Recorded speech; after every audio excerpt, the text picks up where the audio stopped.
Bilang isang mag-aaral, ang paghahanda ay malaking responsibilidad sa amin sa araw-araw, lalo na sa pagpasok sa eskwela.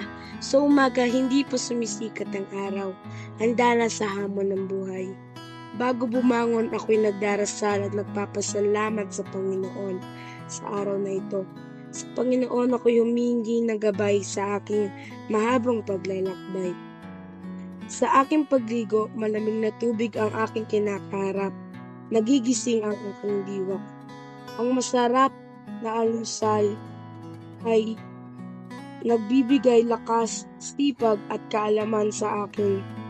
Damdamin ko'y puno ng sigla. Bumalik ang ngiti sa aking labi. Iniisip at binabalikan ko ang aming mga natatalakay kahapon. Sa bawat pagsubok, lakas ko'y bumabalik. At sa aking paghahanda ng aking baon sa araw-araw, ito ay nagsisilbing lakas sa buong araw na pakikinig at paggagawa ng mga aralin sa aming paaralan. Kung iisipin mo, akala mo mahirap, pero kung ito ay araw-araw mong ginagawa, ito ay makakasanayan din. Sa aking pagsuot ng uniforme, ito ay nagbibigay lakas ng loob at tiwala na kaya mong labanan lahat ng pagsubok sa araw-araw.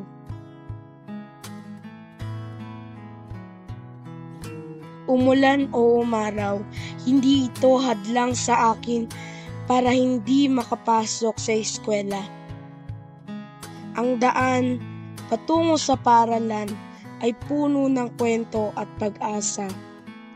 At para sa aming mabubuting guro, salamat sa matiyagang pagtuturo.